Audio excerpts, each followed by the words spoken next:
Bonjour à tous, fidèles du Cercle Aristote. Aujourd'hui, nous avons le plaisir de recevoir à nouveau Baptiste Rapin, qui aujourd'hui va nous présenter le tome 2 de sa trilogie, qui va un petit peu nous dérouler et remettre dans son contexte, qui est donc de l'exception permanente, paru en 2018. Donc bonjour à vous, Baptiste Rapin. Merci de vous prêter une deuxième fois en si peu de temps au jeu de la présentation de vos publications, qui sera en continuité du premier entretien qu'on avait eu. Donc je vous laisse à nouveau vous présenter pour ceux qui n'auraient pas eu l'occasion, et je les invite rapidement à aller voir cette première vidéo. Présenter un petit peu votre parcours et ensuite je vous laisserai donc d'abord présenter les grandes lignes de votre ouvrage et ensuite on essaiera d'engager une conversation sur les parties les plus pertinentes, intéressantes et en réaction bien entendu à l'actualité. Merci Florent pour cette invitation, pour cette présentation. Je m'appelle Baptiste Rapin, comme vous venez de le dire, et j'occupe actuellement, depuis un peu plus de 10 ans, un poste de maître de conférence à l'Institut d'administration des entreprises de Metz, qui s'est récemment rebaptisé, comme tous les IAE et comme toutes les écoles de commerce, IAE Metz School of Management, pour paraître un peu plus moderne. Disons que ma spécificité, c'est d'avoir, dès mes études, croisé le management et la philosophie, ce qui m'amène effectivement à écrire ou à commettre un certain nombre d'articles et d'ouvrages sur ce sujet. Alors, je vais effectivement, dans un premier temps, planter le décor, le cadre général, en me posant la question pourquoi, au fond, s'intéresser au management? Cela n'est pas qu'une déformation professionnelle, j'ai envie de dire.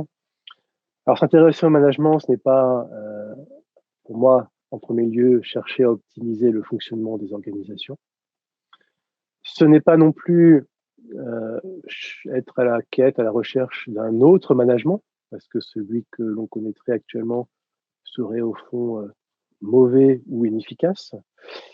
Et on parle beaucoup aujourd'hui de management alternatif ou d'alter-management. Ce n'est toujours pas d'étudier d'un point de vue, par exemple, de la sociologie critique, les rapports de domination dans les organisations, la soumission aux technologies. Non, ce qui fait m'intéresse n'est pas tout ça. La thèse que je défends, c'est qu'on ne peut pas penser les sociétés modernes et industrielles sans se plonger dans une réflexion philosophique et anthropologique sur le management scientifique au sens strict et historique de ce terme, ainsi que je le montrerai plus tard. Alors, pour servir d'introduction, j'aborderai trois points. Tout d'abord, un fait d'actualité pour montrer la pertinence donc d'une réflexion sur le management. Ensuite, une observation sociologique qui révèle des tendances lourdes. Et enfin, une réflexion à proprement parler métaphysique. Alors, le fait d'actualité, c'est l'apparition l'année dernière, en juin ou juillet, je ne me souviens plus, 2020, d'un livre qui a fait grand bruit, Covid-19, la grande réinitialisation, de Klaus Schwab et Thierry Malloret. Klaus Schwab étant le fondateur et le patron du Forum économique mondial. Alors, dès la première page, on apprend que l'objectif de ce livre, je suis en train de lire, est d'aider à comprendre ce qui nous attend dans une multitude de domaines, suite donc à cette crise sanitaire que nous connaissons. Donc le propos serait en quelque sorte descriptif ou prospectif, puisqu'il s'agit d'anticiper les mutations à venir. En réalité, il faut attendre la conclusion pour dire la chose suivante. Pour éviter d'en arriver là, donc en arriver là, c'est au pire, évidemment, nous devons sans tarder mettre en route la grande réinitialisation. Ce n'est pas un bonus, mais une nécessité absolue. Ne pas traiter et réparer les maux profondément enracinés de nos sociétés et de nos économies pourrait accroître le risque, comme tout au long de l'histoire, d'une réinitialisation finalement imposée par des chocs violents, comme des conflits et même des révolutions. Il nous incombe de prendre le taureau par les cornes. La pandémie nous donne cette chance. Donc en fait, loin de rester sur le registre descriptif de la première page, la conclusion nous apprend que ce livre est un livre-programme. De quel programme s'agit-il? 3 citations pour illustrer et donner chair à ce programme. Une citation par chapitre, car ce livre est divisé en 3 parties. La partie macro, la partie micro, la partie individuelle. On reconnaît bien là les raisonnements des économistes et leurs différents niveaux d'analyse. Citation issue de la partie macro. Instaurer une forme de mondialisation beaucoup plus inclusive et équitable qui la rendrait durable, tant sur le plan social qu'environnemental, est la seule façon viable de gérer ce retrait. Le retrait en question est celui d'une démondialisation. Cela nécessite des solutions politiques abordées dans le chapitre de conclusion et une certaine forme de gouvernance mondiale efficace. Un peu plus bas, cela ne sera possible que grâce à une meilleure gouvernance mondiale. Donc nous avons là l'un des traits typiques du management, qui est de promouvoir une forme de coopération à la fois intra-organisationnelle, c'est-à-dire les travailleurs au sein des organisations, mais également interorganisationnelle, qui, quand elle prend une ampleur planétaire, prend le nom de gouvernance mondiale efficace. Première citation. Deuxième citation issue du chapitre micro, qui concerne, entre parenthèses, ici c'est écrit dans le titre, l'industrie et les entreprises. La voici. La réinitialisation micro obligera chaque entreprise de chaque secteur à expérimenter de nouvelles façons de faire des affaires, de travailler et de fonctionner. Ceux qui essaieront de revenir à l'ancienne façon de faire échoueront. Alors, deux commentaires. Le premier, c'est que le management tient ce type de discours depuis ses origines. C'est un discours à proprement parler révolutionnaire, car il veut chaque jour refaire le monde à neuf pour qu'il soit plus efficace. Deuxièmement, vous voyez bien ici que derrière le discours de la coopération se cache un darwinisme dont la brutalité est son nom, puisque ceux qui ne s'adaptent pas sont condamnés à disparaître. Organisation comme être humain. Et enfin, dernière citation, qui concerne cette fois-ci la réinitialisation dite individuelle, et je la tire d'un chapitre qui s'intitule, d'une sous-partie qui s'intitule « Redéfinir notre humanité ». Quand même un programme assez ambitieux. Partout, de simples actes de gentillesse, de générosité et d'altruisme semblent devenir la norme. En termes de valeurs, les notions de coopération, d'idées communautaires, de sacrifice de l'intérêt personnel pour le bien commun et de bienveillance ont été mises en avant. Là également, cette phrase reflète, on va dire, les modes managériales contemporaines qui font de la bienveillance, du bonheur, du travail collaboratif, le fer de lance de la productivité et de la performance.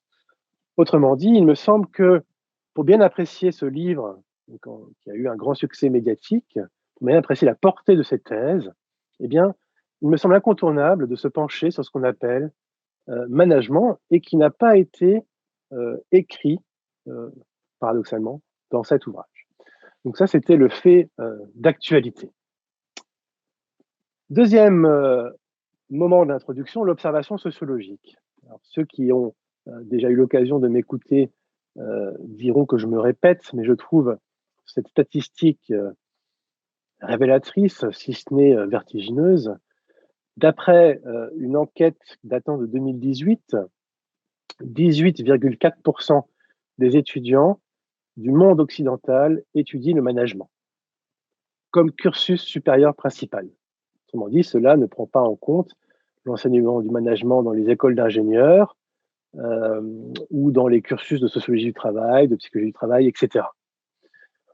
Caricaturons, un étudiant sur 5 dans le monde occidental suit des études de management. Alors, je le sais bien, quand on étudie la mise en place des outils dans les organisations, ils ne sont jamais totalement conformes à la prescription initiale. Il y a toujours un écart entre le réel et la prescription.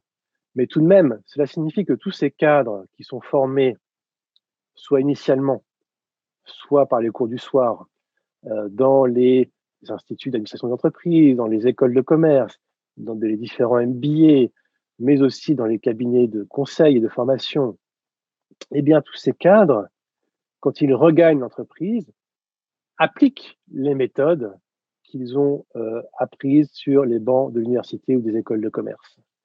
Et donc là, il y a un facteur de transformation des organisations impulsé par l'enseignement du management. Autrement dit, il y a une vertu, on dirait, performative de l'enseignement du management. C'est-à-dire que il ne s'agit pas simplement d'apprendre des connaissances, ce sont des connaissances qui sont destinées à être appliquées et même à être qu'appliquées. C'est leur rôle principal.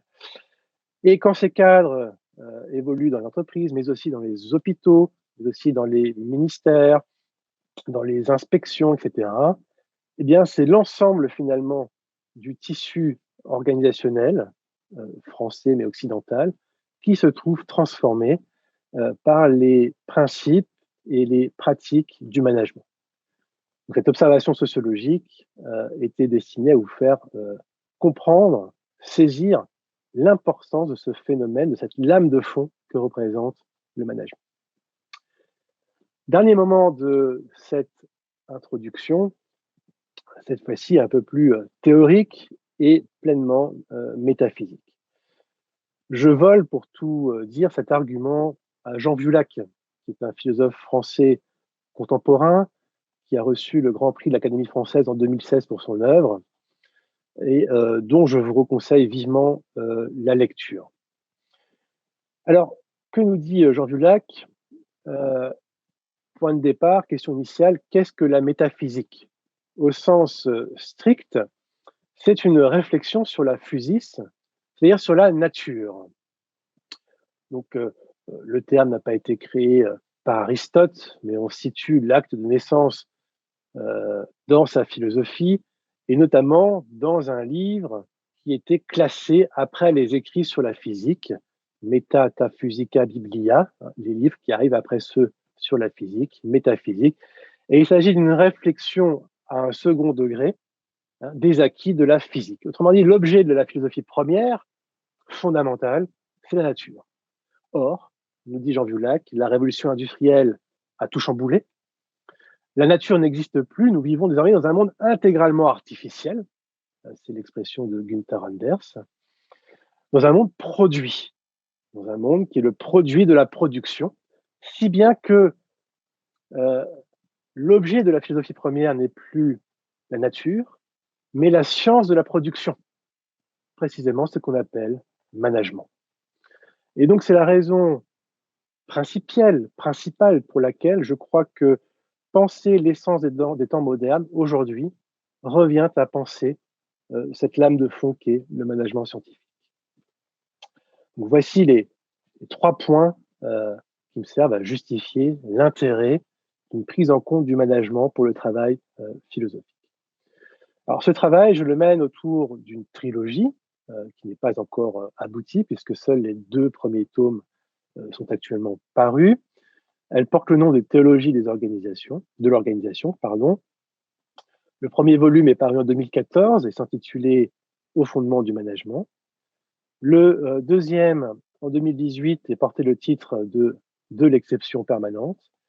Et le troisième, qui n'est pas encore écrit, mais dont le cheminement commence à être de plus en plus clair dans ma tête, s'intitulera L'homme docile et donc verra le jour dans les années à venir. À quoi correspond cette trilogie? Eh bien, à la reproduction d'un raisonnement que tous les amateurs de philosophie grecque reconnaîtront, et quelque part aux 3 niveaux de réalité que l'on trouve dans la philosophie grecque classique, à savoir le niveau métaphysique, qui est l'interrogation sur l'être et sur le monde. Le premier volume, j'y reviendrai, s'est attelé à cette tâche. Le deuxième niveau est celui de la cité, c'est-à-dire de la police, donc de la politique, et c'est l'enjeu de l'exception permanente dont nous parlerons après cette introduction. Et le troisième niveau est celui de l'éthos, de l'éthique ou de l'anthropologie, si vous le voulez. Et je montrerai comment, depuis des écrits des années 50, le concept de docilité se trouve au cœur de la pensée de l'anthropologie managériale. Alors, que retenir du premier volume? Très brièvement, puisque même si les deux ouvrages peuvent se lire indépendamment l'un de l'autre, eh bien, le second s'inscrit tout de même dans la continuité du premier.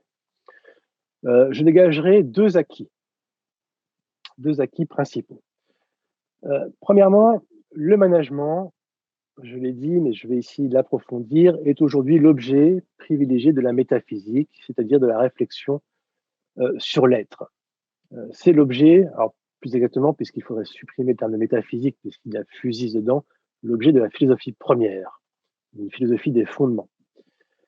Les médiévaux distinguaient deux axes à la métaphysique. Il y avait d'un côté la métaphysique générale, dont l'objet est l'étude de l'ens communé, l'étant le plus répandu, l'étant commun, et le plus petit dénominateur commun de ce qui est.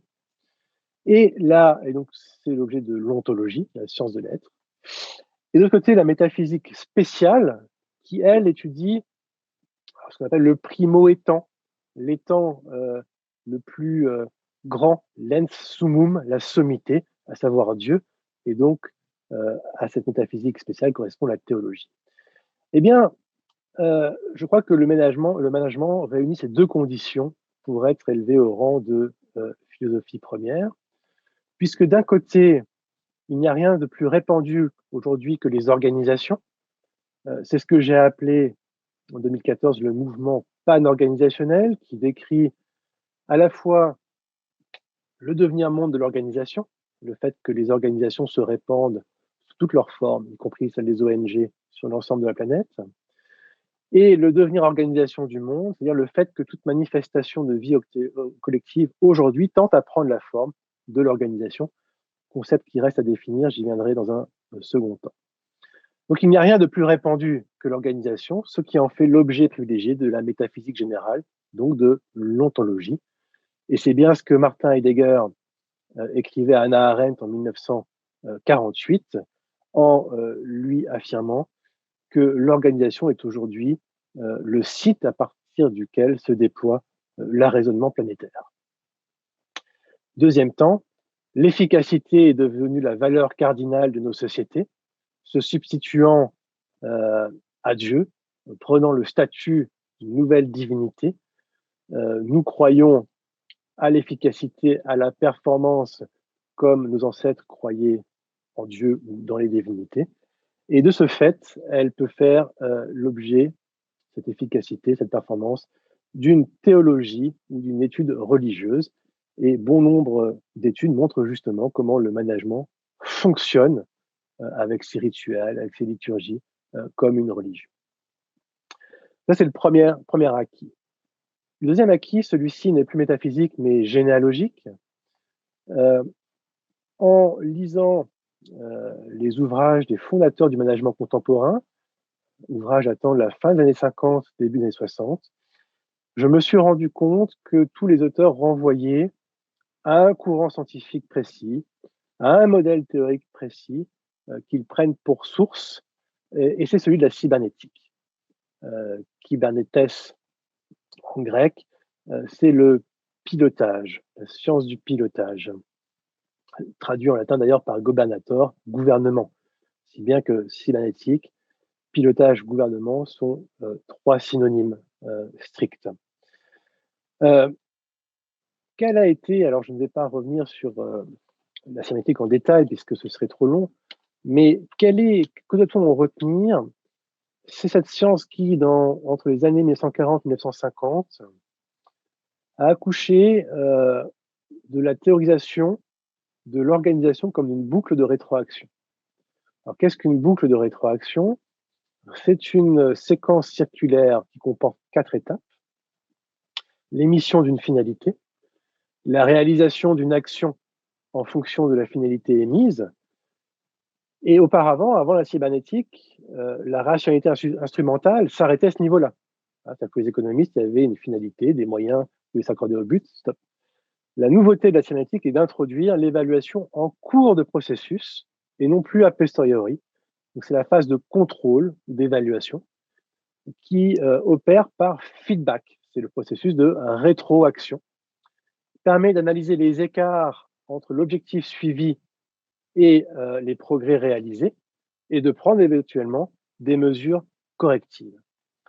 Eh bien, cette boucle de rétroaction, qu'on appelle encore organisation, qu'on appelle encore feedback loop en anglais, qu'on appelle encore apprentissage, puisque l'apprentissage résulte précisément de l'analyse des écarts, forme la matrice de la plupart des sciences à partir de la seconde moitié du XXe siècle. C'est le cas en biologie, c'est le cas en psychanalyse, c'est le cas dans les théories de la communication, c'est le cas en anthropologie, etc. Et bien sûr, le management s'inscrit dans cette grande révolution cybernétique avec la naissance au début 60 du management stratégique et du contrôle de gestion.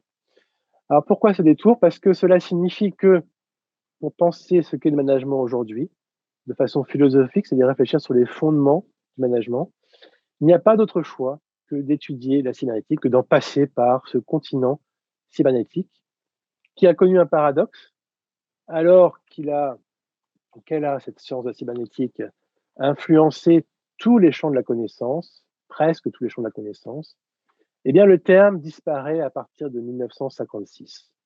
Si bien qu'il était devenu, on va dire jusqu'au début des années 2000, extrêmement difficile de doter la science contemporaine d'une généalogie précise. Bon, ce n'est plus le cas aujourd'hui. Les travaux sur la cybernétique se sont multipliés depuis maintenant 2 décennies. Donc c'est dans ce cadre-là qu'il faut comprendre de l'exception permanente, le second volet de la théologie de l'organisation, consacré donc aux aspects politiques du management. Il s'agissait en fait de trouver une formulation ou une expression politique aux acquis métaphysiques et généalogiques précédents. Alors, l'exception, comme le titre l'indique, forme la trame de ce livre et le fond de la thèse que je défends, à savoir qu'on peut définir du point de vue politique le management comme le gouvernement de l'exception permanente.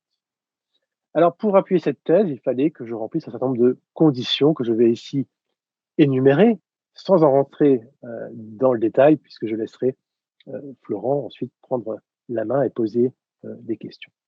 Alors, quelles sont ces conditions? La première condition, eh bien, c'est de trouver l'exception à même l'histoire du management. Il ne s'agissait pas de plaquer un concept parce qu'il me plairait sur une histoire intellectuelle. C'est précisément ce que je reproche à la plupart des scientifiques. Donc, l'approche herméneutique impliquait que j'aille trouver à la racine même, dans les écrits même des fondateurs du management, cette notion d'exception. Et ce fut le cas chez Taylor, qui, dans un ouvrage moins connu que les principes du management scientifique de 1911, qui s'appelle Shop Management, traduit par la direction des ateliers en français, nous présente ce qu'il nomme lui-même le principe d'exception. Donc, il me semblait avoir ainsi trouvé à la racine même du management de quoi justifier ma thèse du gouvernement de l'exception permanente. De façon plus générale, pour compléter ce premier point, comme le management s'inscrit dans la dynamique scientifique moderne, il fallait établir une généalogie de la catégorie de l'exception dans la science moderne. Et donc, j'ai proposé une relecture de la naissance des mathématiques modernes à travers le calcul différentiel, de la physique moderne, de la théorie de l'évolution, de la linguistique de chez Saussure, etc. J'ai proposé une généalogie de la science moderne, un petit peu à rebours, me semble-t-il, des vues courantes, une généalogie dans laquelle je montre la place de l'exception, de la variation et de la différence dans la science moderne, contrairement on va dire aux approches antiques médiévales qui reposaient sur la notion de nécessité. Telle était la première condition. La deuxième condition était de théoriser le management comme gouvernement de l'exception permanente. Avoir repéré l'exception dans le corpus des écrits managériaux ne suffit pas encore à théoriser le management comme gouvernement de l'exception permanente. Et partant de Foucault, relu par Agamben, puisque Foucault a introduit cette notion de gouvernementalité, chez Foucault, parallèlement à la souveraineté, chez Agamben en opposition à la souveraineté, eh bien, j'ai voulu compléter le virage qu'Agamben avait fait subir à la théorie de Foucault. Foucault disant que le gouvernement est celui d'une norme, Agamben introduisant l'idée d'exception, justement, dans le gouvernement des sociétés modernes. Eh bien, j'ai voulu prolonger la pensée d'Agamben en montrant que l'exception, finalement, est moins le fait du droit et de l'état d'exception au sens juridique du terme, ou l'état d'urgence, si on veut, que l'effet de la lame de fond managériale qui caractérise les sociétés industrielles. Et pour cela, il fallait que je creuse dans les entrailles de la cybernétique pour montrer comment le concept d'organisation était pensé comme une exception par rapport au devenir anthropique du monde. Très brièvement résumé, pour les cybernéticiens, l'entropie, qui est donc la seconde loi de la thermodynamique, nous apprend que le monde est voué à s'indifférencier, à retomber dans l'indifférence générale, qui sera obtenue d'ailleurs à la température du zéro absolu. Mais il y a des exceptions à ce mouvement général de l'univers. Norbert Wiener, l'un des cybernéticiens les plus célèbres, les plus entreprenants, parle d'îlots ou d'enclaves à l'intérieur de ce mouvement général, donc des enclaves de négantropie, que constitue précisément l'organisation, mais qui est toujours en train de devoir résister, s'adapter à ce mouvement général, toujours en mouvement, toujours en changement. Bref, son statut ontologique n'est autre que celui de l'exception. Et le management consiste justement à déployer ces méthodes d'adaptation à cet environnement. Troisièmement, il s'agissait de décrire les manifestations contemporaines de ce gouvernement de l'exception permanente. J'ai pu aborder le management du changement, les notions d'agilité, mais également les facettes algorithmiques, puisque tout ce gouvernement algorithmique a ce même fond cybernétique que le management. Là, c'était un aspect un peu plus phénoménologique et descriptif. Quatrièmement, il fallait mettre en rapport cette théorisation avec les théories politiques contemporaines de l'exception, que l'on trouve principalement du côté d'auteurs que je qualifierais de révolutionnaires, comme Negri, Tony Negri, ou encore Giorgio Agamben, pour montrer en quoi leur conception était, à mon sens, finalement pas encore assez radicale, même s'ils s'en revendiquaient d'une radicalité extrême. Et dernièrement, avant de vous laisser la parole, Florent, l'enjeu était de refaire sortir les fondements théologiques de cette conception, puisque, comme l'indique son nom, les 3 volumes de la théologie de l'organisation ont un fil directeur qui est celui de remonter au soubassement théologique de la modernité, qui, à mon sens, ne correspond pas à un processus de sortie de la religion, mais plutôt à un processus de sécularisation ou de conversion des forces religieuses dans l'industrie. C'est notamment tout le propos de Claude-Henri de Saint-Simon et de son nouveau christianisme. Et la dualité fondamentale qui s'exprime à ce niveau-là est une opposition entre des théologies de la médiation, issues de notre héritage grec, principalement platonicien et néoplatonicien, et de notre héritage catholique, qui ont donc en commun de mettre en scène en cosmologie une série d'intermédiaires que l'on doit franchir, notamment par le jeu de l'analogie, du raisonnement analogique, avant d'accéder à la vérité ou à Dieu. Donc de mettre en opposition ces théologies de la médiation, sécularisées bien sûr dans les corps intermédiaires, hein, quand on est au niveau de la cité, et même dans des corps représentatifs, d'opposer donc ces théologies de la médiation à des théologies de l'immédiation, héritées de la théologie de Hakim de Flore et caractérisant la plupart des philosophies de l'histoire moderne, y compris celle que je viens de citer, donc de Claude-Henri de Saint-Simon, faisant de l'industrie finalement le règne de la fraternité, c'est-à-dire des relations immédiates entre les hommes, une fraternité bien sûr efficace, puisque nous sommes dans ce cadre général du management. Voilà, Florent, je pense avoir dressé le cadre général et brossé, on va dire, à gros traits, le portrait de ce livre, L'exception permanente, qui comporte quand même un certain nombre de pages, je crois 550. Il faudra être courageux pour s'y attaquer. Si vous souhaitez vous procurer les ouvrages mentionnés dans cette vidéo, rendez-vous dans les liens en description.